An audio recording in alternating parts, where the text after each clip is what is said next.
Okay.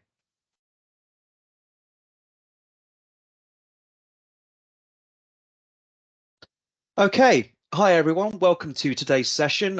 Where is the life science talent? The information we've got today is going to run at about 25 minutes, and we'll leave some time, as long as you guys want, in fact, at the end for a Q&A, if anyone has any questions or want any more specific data. Today's session is going to be recorded. If you'd like a copy of the recording, please do email us at sales@PharmiWeb.com and we'll get this over to you straight away. Other things to say, if you'd like a copy of the slides at the end of this session, you can also email us at sales@PharmiWeb.com and I'll get those sent to you also. Vince, I'll pass over to you. Lovely. Thanks, Simon. So welcome everybody, and thank you for joining this particular webinar. Like I say, we've tended to keep these short and sweet and to the point at the current time. Just as a reminder at the beginning, I'll remind again at the end, on the 21st of June at 4 p.m. we will be in a question time event type webinar with PAR-XL, talking about DE&I with an international panel. We'd be delighted for any of you to come and join us for that particular presentation, because I believe it's the first one we're doing, and it will probably be the format that we take all webinars in the future. So be very keen on any feedback you might have. Anyway, so let's talk about where's all the life science talent gone. First of all, I've been running the business now for over 27 years. Simon's been with us over 4 years. We get a lot of data and a lot of information coming through to us, and we're regularly in contact with all of our clients about what's actually happening in the market and what's happening with candidates particularly. One of the main areas that we're concerned about at the moment is fraudulent candidates and AI and how that will support fraud, and we will be running a webinar on that in the near future as well. But let's carry on with this presentation and see where that takes us.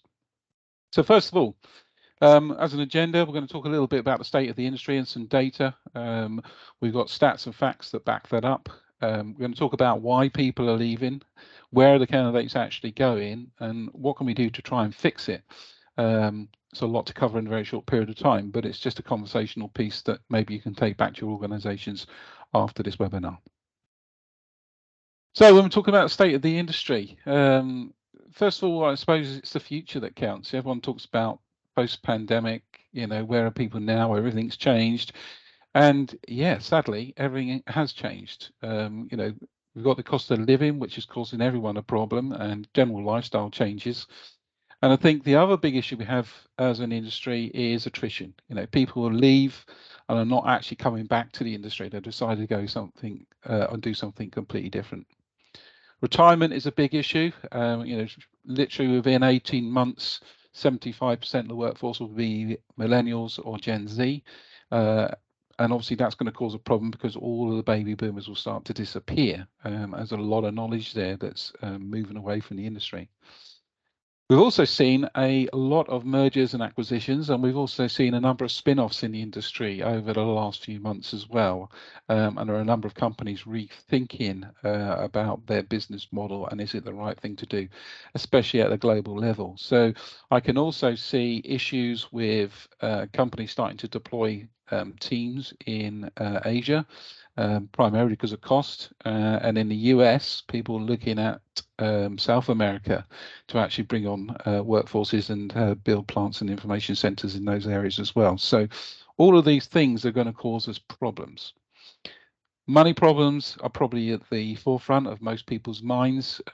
Money in the form of investment or development, or actually what to do with the amount of money you've got to spend. Interest rates are skyrocketing. It's affecting everyone in every location.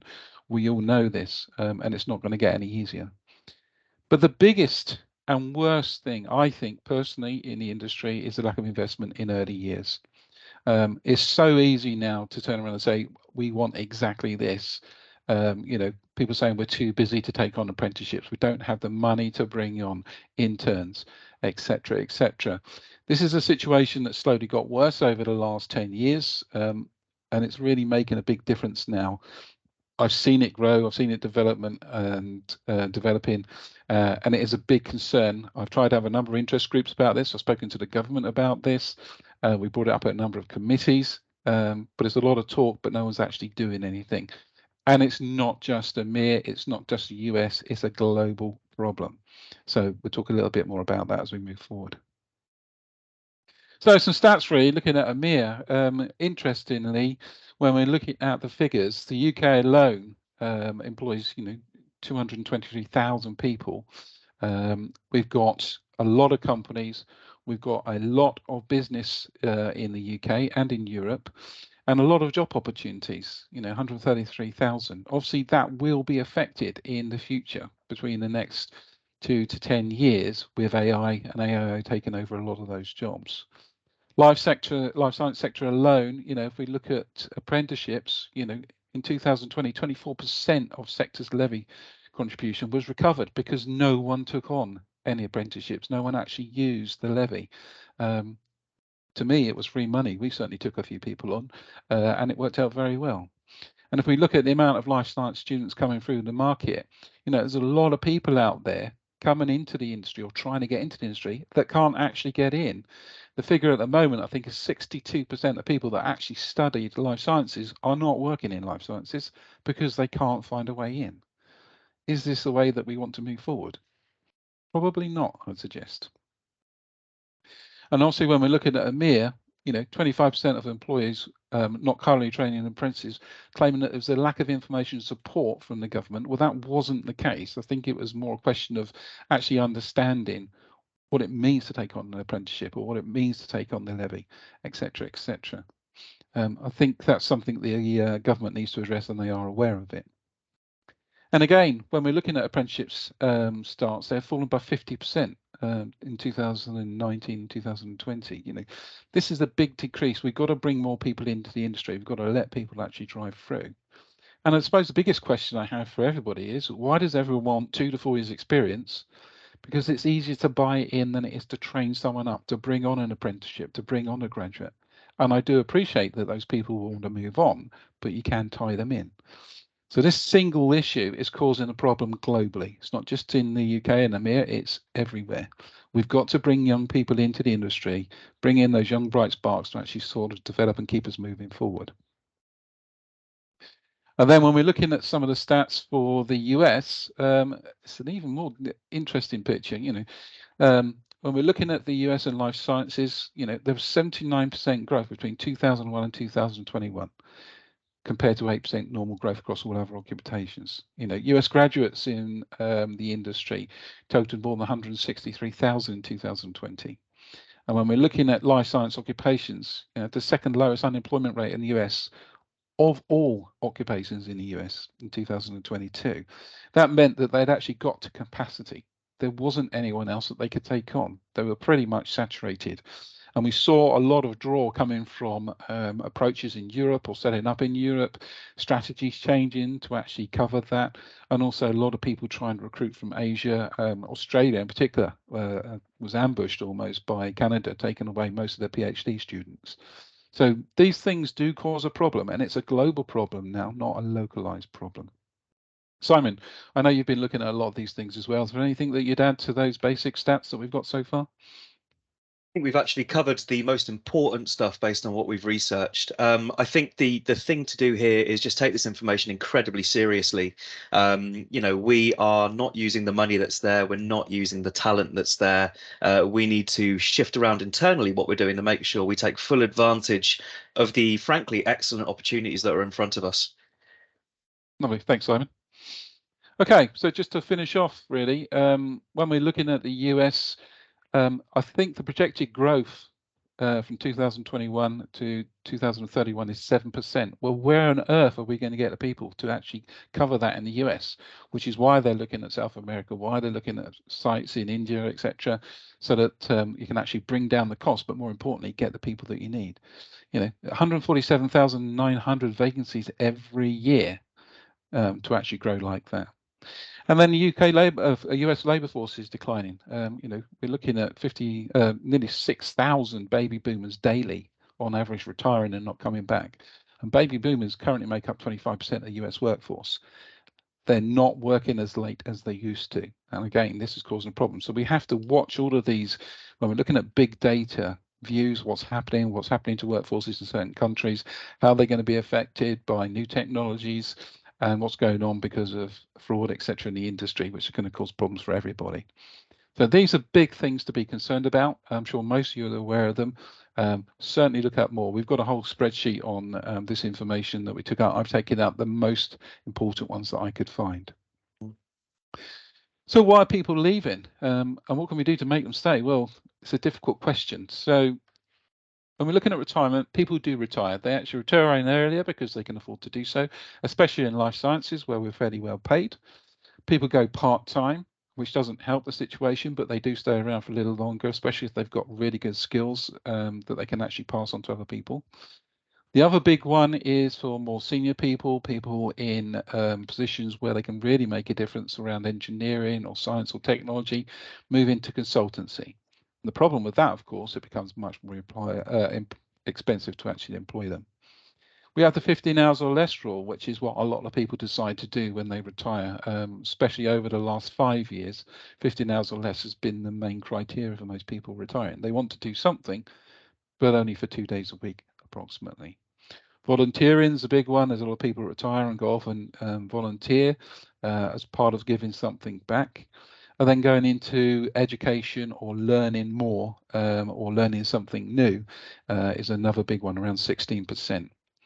But a bigger one and a bigger problem for us as an industry is people actually leave the industry. Nearly 30% of people are leaving the industry and not coming back. They're not retiring, they're just deciding to go and do something else. And it might be one of those other things. But that's a lot of people that we're losing on an annual basis. And their skill sets, their experience, we can't replace. It's very, very difficult. So the other problem we have as an industry at the moment, which is why people are leaving, is management and recognition. I think when we're looking at old school management, which a number of companies still employ, they've not moved with the times. And when you're trying to manage millennials and Gen Z, you're managing a different type of person. You're looking at people that are well connected, online 24/7, very bright, want to move on. And you need to make sure that the management style of your team suits that type of person or your new employee base. And that's what's led a number of companies down over the last couple of years. Personalization of packages and training schemes for individuals is really important, not only for Gen Z and millennials, but also for your existing members of staff, your baby boomers, because they like personalized packages. They like to know what training they can get as well. They want to look for something different. And obviously the biggest one that we get across the board at the moment, even above money, is flexibility. Everyone wants the flexibility to be able to do the things that they need to do, think about work-life integration. Does this work for me? Is the timing right? Is what I'm actually doing right for me and my family at the current time? And then the other one is a lack of agility for companies to actually move and change with the times. As a world, we are speeding up by around 40% at the current time every 2 months. So everything is speeding up. Technology is speeding up. Technology is giving us information. Information is speeding up. The things people can do is changing. We need to be agile, move with the times. Things that happen, we need to deal with immediately. So management systems need to actually apply some agility to whatever you're doing. And then last year, looking at the data we have, around about 8% of candidates cited lack of recognition of what they actually gave to the company or gave to the organization is the reason they left. They wanted to go somewhere where they'd actually be recognized for what they actually bring to the party. And then the bigger one, of course, is internal mobility. You know, people have been in a job for a long time. We know the average time for a millennial to be in a job at the current time is about 2.9 years. People get bored. They want to do something different. They want to move on. They want to progress. All of those things are available if you have a good internal mobility policy. What else could they do for the organization? Rather than lose all of their skill sets and bring someone new in to do the same job, why not move people around so they can actually share jobs or do something different and deploy different skills? So all of those things do make a difference.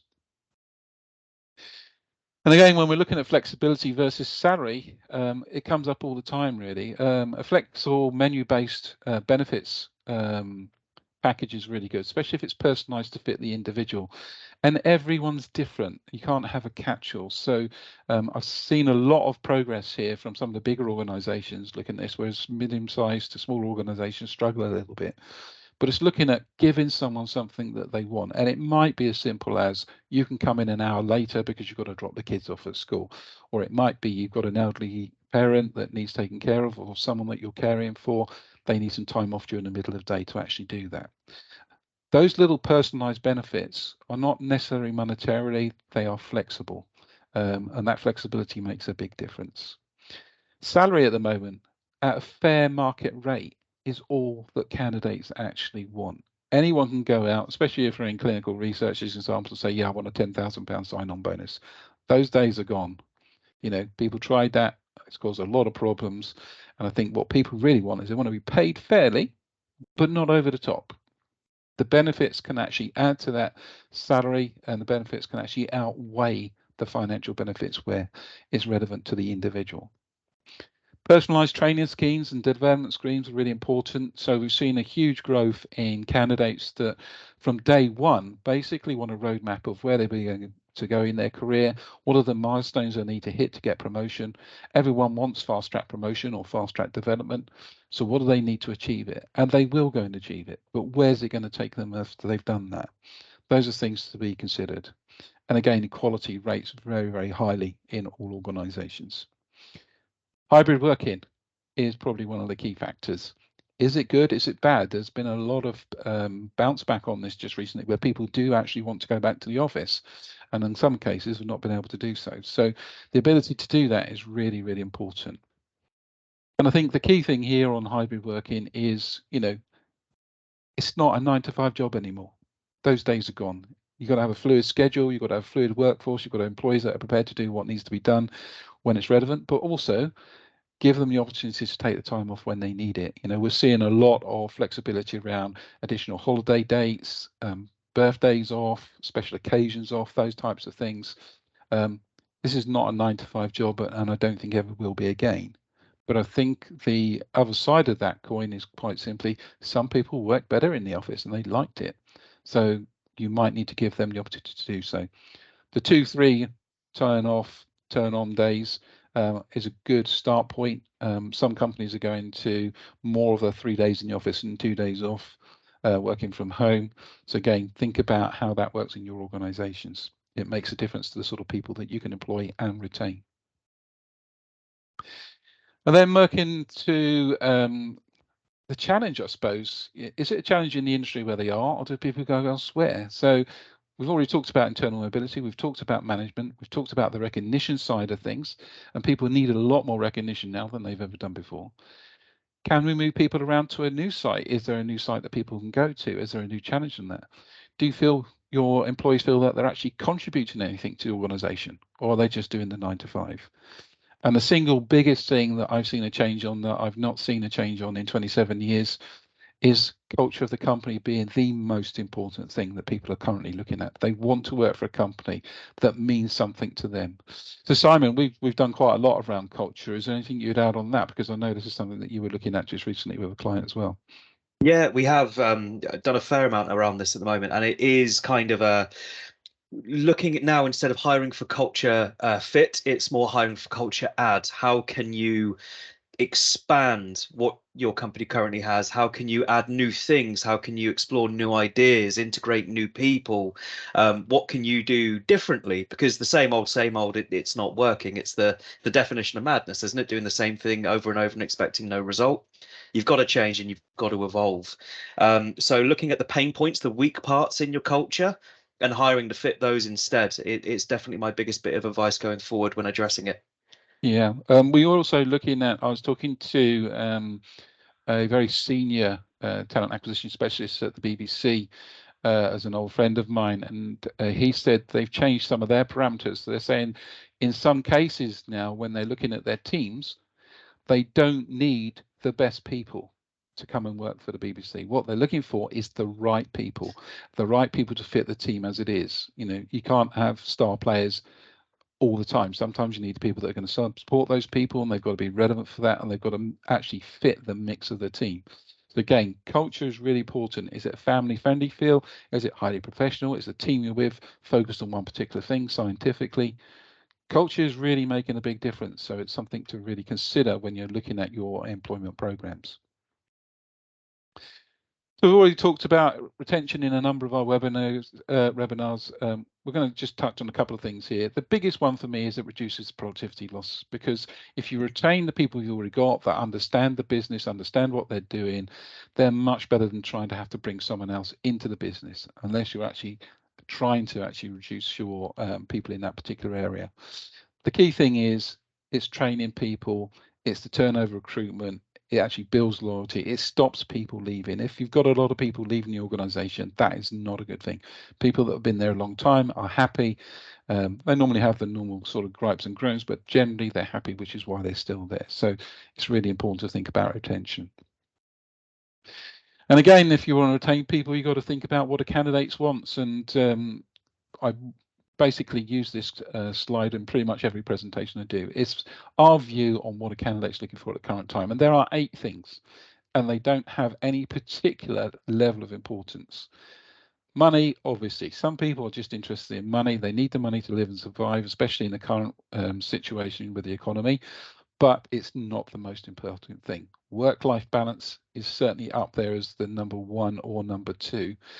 People are interested in flexibility. What can they do? Where can they go? What can they do in their career? Does it fit with my family? Does it fit with what I want to do personally? All those sorts of things. We've already talked about culture. Morale of the team is really important. You know, no one wants to walk into a section or a department of the company where everyone's really fed up and it's not working for them. People they work with, their colleagues, will they actually give them something? This is a consideration I've spoken to a number of candidates about when we've been at exhibitions, and they say, yes, the people I work with that counts. You know, are they people I'm going to go out with? Am I going to have a personal relationship with those sorts of people? Am I going to learn something from them? They all make a big difference. We've talked about personal development plans and personalized development. Performance is another one. You know, people want to know what they need to do to get promotion and move on in the business, and they need to know it's going to be monitored on a regular basis. Within literally 30 minutes of the last conference I went to, I had one person that said they hadn't actually had a review in 2 years, to the other one saying that had been reviewed every 3 months. It's a big wide span at the moment. And obviously recognition, we've already talked about that, the amount of people that are leaving because they're not recognized for what they do. You know, if they work hard and do a good job, recognition, the occasional well done, you know, put it out to the rest of the team, makes a big difference to some people.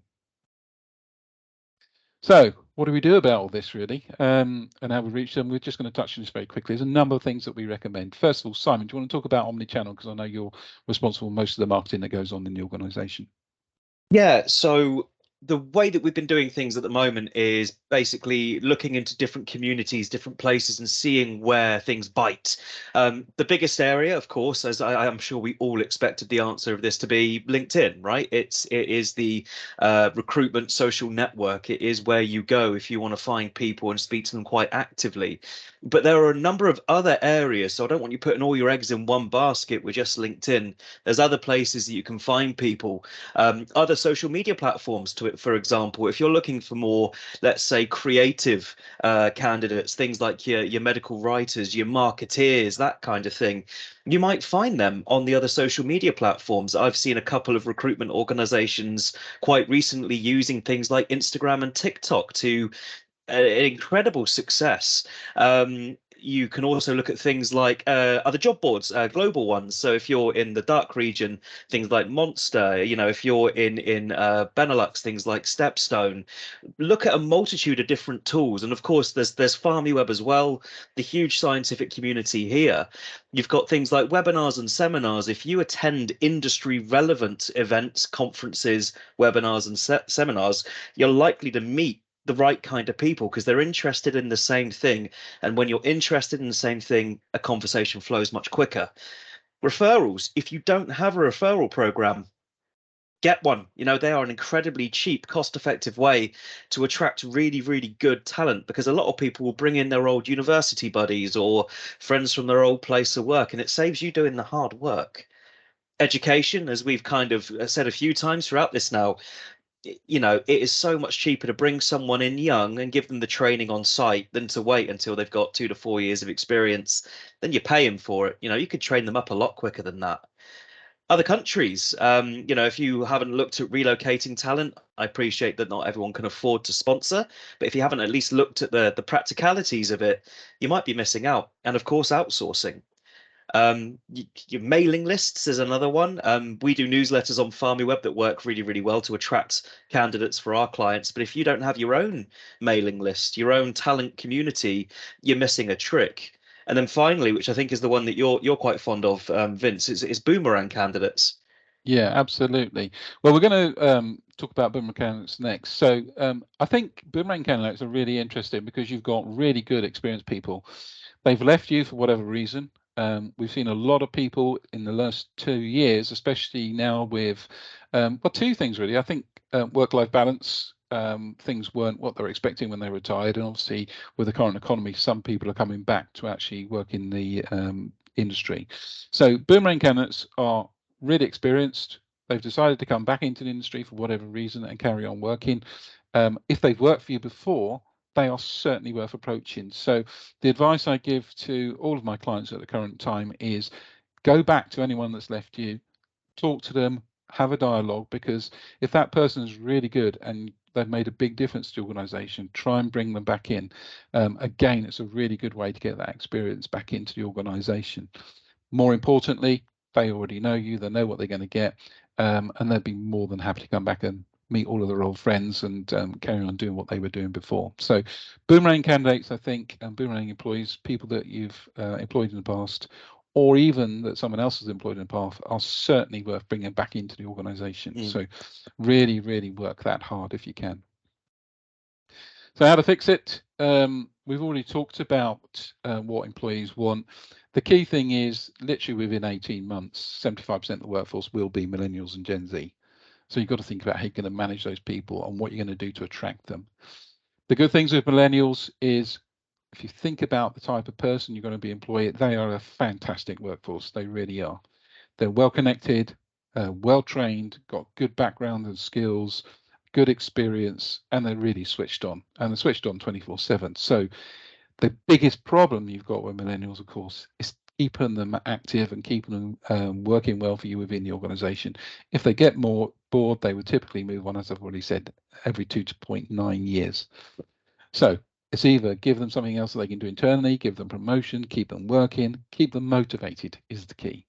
And the biggest thing to all of them is developing their career. What training they're going to get? What can they do within the organization to take them to the next step or allow them to actually move on in their career? So millennials, Gen Z are actually really good employees. You've just got to keep them motivated. The other thing you've got to think about is this: you've got 4 clicks or 9 seconds in any information that you send out in the marketplace to get candidates interested. And that's primarily because, according to our data, over 90% of candidates initially find any information they're looking for from you or anyone else on their mobile phone. So you've got a small screen size. It's got to be mobile friendly. It's got to be short, sweet, and to the point. And that includes any information that you send out to attract people. And again, we've got this figure, which is the amount of interactions you need to have with a potential employee or a new employee to actually get their interest in you as an organization. Across Europe, it's 6 times. In the US, it's 11 times. And what you're doing is you're building awareness, making them consider you as the employer that they want to, and make the final decision to go and have a look at you as the employer choice that they want to look at. There is so much choice. You need to reduce that choice down to just you if you possibly can.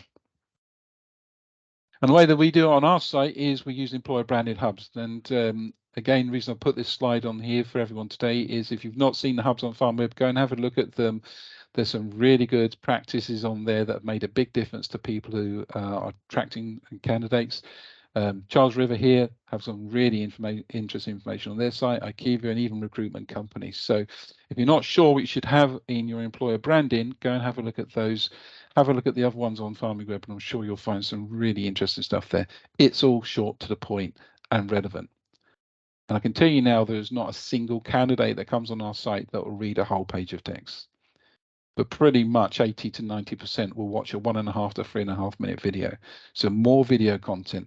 Imagine no matter what you're doing, it's got to be fit for purpose, and fit for purpose is mobile phone. Okay. And we've got a number of companies here. Headcount is one that we've worked quite closely with.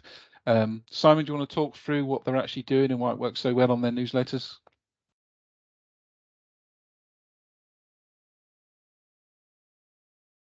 Apologies, I appear to be having some connection issues. Okay, I'll carry on then. So essentially what Headcount have done is they've taken on board the push technology side of things, where rather than rely on people to actually see their information, they now send it out. They actually target individuals that they want to bring onto the company or bring onto their clients. Sounds fairly straightforward, but there's a lot to it. So initially, you've got to think about what grabs your attention as far as the headline's concerned. Explain a little bit about the role, embed videos wherever you can, always have a call to action, and be very clear and concise on the points you're doing. So as you can see on here, if you were looking at this on a mobile phone, it's very straightforward, up and down, short, sweet, to the point. Give someone what they want in a very short period of time so they can make a decision whether or not to go and look any further or not. That's really what we recommend. Video is the way to go wherever possible. So, in conclusion, boomerang candidates, any that you know, any of old employees that you've not approached, I suggest that you go and talk to them, open the door and see if they're willing to come back and do something. I think you'll find that a certain percentage will. The current figure we have is 22%. Internal mobility is really important. Offer your current employees something else that they can do or somewhere else they can go within the organization. Or that 2.9 years is pretty much all you've got to have. Personalization is the key to everything around individuals. What does that individual want? And every single one's going to want something different. It's very difficult if you're a small organization to try and comply with that, or sometimes it's easier because it might just be a little bit of time or a little bit of extra training. Think about the management of the workforce that we currently have and the speed of the way things work. Hybrid working is here to stay at the current time, but is that changing? Keep an eye on that. What do people actually want? There's a lot of people moving out and leaving the industry. There's nothing we can do about that, but at least fight back where we can. I can tell you now, anyone in data management, biostatistics, IT related are being approached probably 50 times a day across the board because other industries want them just as much as we do. And early years, if you have an early years program, please, please, please maximize it to the full. Let's get more people in. Let's give all of those graduates that have worked hard to go through and get their degrees and get their qualifications into the industry doing what they want to do rather than them going elsewhere and doing other things. And that pretty much concludes where we are. Simon, any questions? Excellent. Just to hear I can be heard now. Yeah, I've got you. Sorry about that. Not sure what happened before. So thank you everyone for coming. Apologies for the connectivity issues and apologies for the slight overrun. There are currently 6 questions sat in the inbox. If anyone has any more to add, please do drop them into the questions chat and I will get them asked now. So Vince, for the sake of time, I'll dive right in, okay? Okay, yeah, far away. I've had one from a recruiter here. How are the other recruitment agencies doing? Okay, well, we've had looking at the market since January, it's been a quiet 2 months.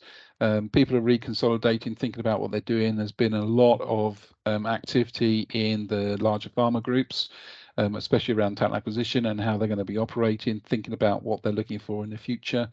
Clinical research has been about 20% down on where it was this time last year.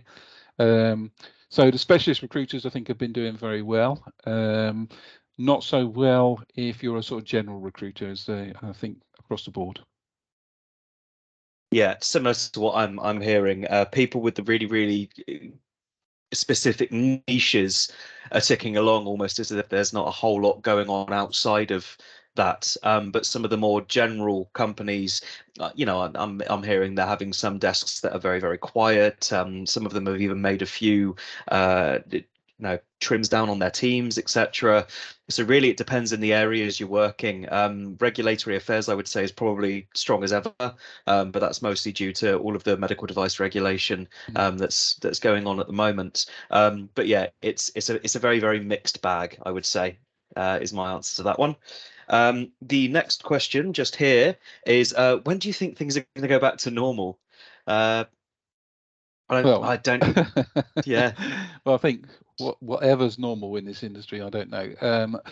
To go back to a sort of normal, steady situation, I think, really depends on the economy. We're in a global downturn at the moment, and obviously investment opportunities are low. So until that changes, it's going to be difficult. But I suppose if I had to put a time on it, I'd say from the end of the summer, I think things will start to pop up again. And we're already starting to see people starting to recruit again, put plans in place. They've now decided what they're doing. That's my view currently. I think before Christmas, I was expecting it to be over and done with by the end of Q2, but I think it might go Q3 now. That's my current view. Yeah, I'm sincerely hoping that something changes in the coming, few months, because it has been a very, very strange time. And I've never seen on my own LinkedIn so many HR, talent acquisition, recruitment consultants open for work. That's one more thing to note. So I'd like to think that we could get to a place very, very soon where people start growing again, and more people can get re-employed and teams can grow and we can all start to thrive again. Yeah, good. Why is recruitment advertising got so expensive? Oh God, yeah. Well, this was always coming, unfortunately. Again, this is cost of living and economy. I think a lot of the big web boards, I know Monster Board recently put all their fees up. I know LinkedIn have put their fees up, etc., etc. It costs a lot, and trying to do it cheaply or inexpensively doesn't work. I mean, if we look at our spend alone, 60% of our revenues on candidate attraction. It's a lot of money, and I think some of those companies, to actually stay in business, have had to up their prices to cover that cost and people. However, I've said many times, I think the days of job boards are over. I think you've got to be more than a job board, which is why we change all of our processes and do a lot more. But we'll see how that pans out over the next 2 years, really. I think we'll see a conclusion to that very soon. I think so. The next question is, thank you for the information on baby boomers. Any ideas as to why so many people are retired, particularly that 5.9 thousand a day? Yeah, I think people are not Blows my mind still. working. Yeah, I think people are not working as long as they used to, especially in the US. But also, I think everyone's globally, because of the pandemic, had this great opportunity to rethink about where they were in the world and what they were doing. I certainly did, and it makes you think about, do you need to work? Can you afford to retire? Pension pots for a lot of baby boomers are actually very high, so they can. Obviously, most people have made a lot of money on property, etc., etc. So a lot of people could retire. Although I think a lot of those people will come back, which is why boomerang candidates are so important. Again, especially with the economy the way that it is. Yeah, I think you're spot on, actually. Just another one on boomers. What about the skills gap where you've got boomers retiring at the very, very top? How are people expected to fill their shoes? Yeah, well, that's a difficult one, and this is why can you get them to come back for a couple of days? Can you get them in a training role or a support role or a mentoring role? I'm seeing a big increase on senior people, and I say senior people now mentoring those junior people coming up, and they're being held for a year just to do that alone, and working very closely with them. So they become non-operational, but as a mentor to a group of people within an organization. There is no way to replace that level of experience, unfortunately. And it's a different experience to what we'll have in the future, because, as I said, technology will start to lead the way very soon. If we get to quantum computing in 2-3 years' time, that will change the dynamic of everything. So we'll have to wait and see on that. But keep those baby boomers as long as you can and keep that experience in the organization. Yeah, keep them training, I think, is the big one. If you're looking at someone who's going to take over as like a chief medical officer from a boomer, realistically, there's a whole plethora of knowledge that person's got to pick up very, very, very quickly. Having a helping hand along the way, even spending 2-3 years onboarding to the role or something, it's going to make things easier and people are going to look at them with the same respect. I think there's a huge amount that some of these boomers that have been in the same role for 20-30 years know, and to offload that onto a whole nother person quickly because they've retired, it's no easy feat. Got two more questions. If there are any more, please do ask them. Number one of the two is, why did companies stop attracting early years talent, and when did this happen? Oh, that's an interesting one. I think it happened over 20 years ago, actually, and just progressively has got worse over a period of time. As I said, it's easier to actually go and steal someone from somebody else when you want someone experienced. I personally think that we need to be bringing more graduates in, more younger people, early years of any sort, to get them into the industry and get them started. Unfortunately, because of costs, I think that's the reason why people don't. They don't want to spend the money to bring people on. They want to spend money on people that can, they can actually quantify right now. And I don't think that's the right way to go. It's something I've been working on and pushing for a number of years, but we're not getting anywhere at the moment. But I think we are getting to crunch state. That's my personal view. It's an interesting one. When I was young, I guess that the thing that was always told to me was, do well at school, go to university, get a degree in what you want to do, and then go to work. So I did all of that, and I got to what I wanted to do, and it became a bum fight to get a role. I wasn't experienced enough, so I had to go and work for free. And then by going and working for free, I went, well, this isn't sustainable, and I just never really got to a point of using the skills I got at university. Eventually, I got there in the end, but that was probably sheer dumb luck and having a huge portfolio of free work behind me. But it became very, very difficult to get in. So I don't know if the thing we were all told to do growing up was wrong. I'm not entirely sure, but certainly being pulled out of college, school, university, army recruiter style for life sciences would be ace, wouldn't it? Yeah, absolutely. But yeah, it's not like that. No, no, there's a lot more to it. One more question. What can organizations do differently to attract commercial talents in things like chromatography or mass spec sales areas?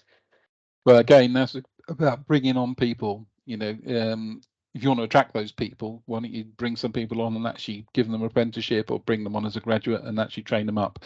Those types of people are in high demand, and they always will be until we bring more people in. So someone at some point has got to invest time or money or both to actually bring more people into the industry. There's just not enough to go around, and there's no solution to that. Yeah, that sounds about right. Look, very conscious of time. So let's call that a day there, shall we? If anyone has any other questions, please do email them over to us. The same place you can request the slides. Anyone that's dropped comments here asking for slides, videos, etc., and emailed us already, those will be with you very, very soon. I'm going to get on that right now.